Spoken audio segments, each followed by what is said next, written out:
Okay, so for this particular lesson, we're going to talk about perimeter and area. Most of this should really be a review for you. The perimeter of a figure is the distance around the figure. To find the perimeter of the following figures, you just need to really add up all the sides. I mean, feel free to work with some formulas if you want. I mean, this formula for perimeter happens to be 4 times the length of the side, which ends up being 36 centimeters. But feel free to just add 9 plus 9 plus 9 plus 9. For a rectangle, if you think about a formula, you might think of the twice the length plus twice the width. So in this case, it would be 22 plus 14, or the perimeter here happens to also be 36 centimeters. Okay, but again, you could just add 11 plus 11 plus 7 plus 7.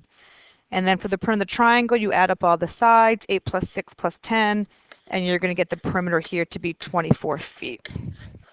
Okay, so perimeter is just adding up all the sides. The area, we call that big A, is going to be the number of square units enclosed by the figure. So for square, if they're using the letter S, you would say that the area equals the side squared. A rectangle, if they're using an L and a W, you could say the area equals the length times the width. A parallelogram, if they're giving you the B and the H, you can say that the area equals the base times the height. Triangle, which is just really half of a parallelogram or half of a rectangle or half of a square, the area equals base times height divided by 2. Trapezoid, if you do this area, it's going to be the sum of the bases, base 1 plus base 2, times the height divided by 2. And a rhombus, which is like a square without right angles, they give you the D1 and the D2. Those are the diagonals.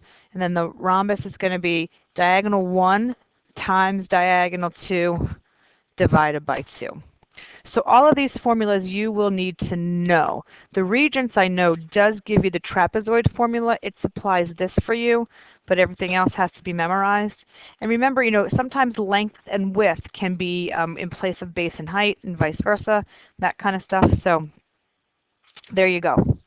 When we talk about circles, the circle has a diameter, which is D, and the radius, which is R. Diameter is what goes all the way across the circle and passes through the center. It's a chord. You'll learn that in geometry. And R is the radius, and that's half the diameter, which goes from the center of the circle to any point on the circle. Circumference is just like perimeter. So circumference, there's 2 formulas that you can use. One of them is pi times the diameter. I'm using a big D, they use a little d. It shouldn't matter. The other formula that you might want to remember is C equals 2 pi r. Either one works, because remember, double the radius and you get the diameter.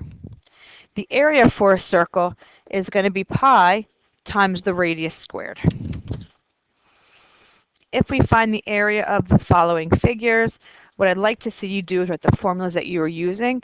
So the area here is base times height, or length times width, it doesn't matter, which means the area equals 11 times 6, or the area is 66 yards to the second power. Area is measured in squared units.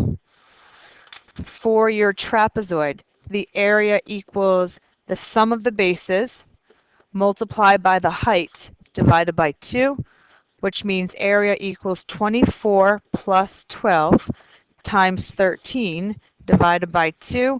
You can use your calculator. When all is said and done with, the area is 234 meters squared. For the triangle, the formula for the area is base times height divided by 2. So the area equals 10 times 14 divided by 2. When all the math is done, the area equals 70 yards squared. Next one. Find the circumference and the area. Express answer in terms of pi, and as a decimal, round it to the nearest tenth. So what that means is when I go for my circumference, and they give me the radius, so I am going to use 2 pi r. It's really going to be 2 times pi times 5, which is 10 pi. So it's 10 pi centimeters. That's going to be in terms of pi. And then the decimal equivalent of that to the nearest tenth ends up being 31.4 centimeters. you're going to use the pi button on your calculator, not 3.14. So that's going to be exact in terms of pi and then in terms of decimal. So area, which is pi r squared, which means pi 5 squared. So 25 pi, that's one of the answers, the exact in terms of pi. And then the other answer, when we multiply 25 by pi, and what that comes out to be is 78.5 centimeters squared.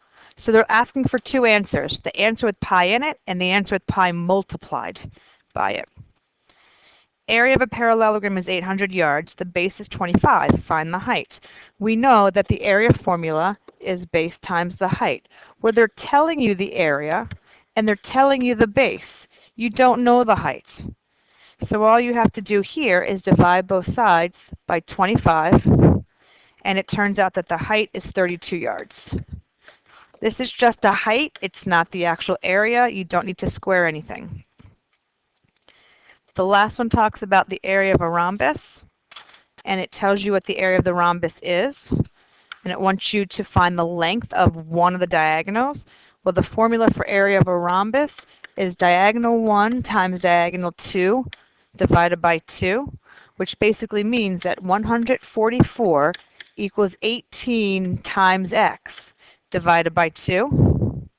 What I would do here is say 144 is just 9x, right? Because I can do 18 divided by 2, divide both sides by 9, and I get 16 inches equals diagonal, or equals x. That's fine. Okay, and that's it. You should be fine for the homework.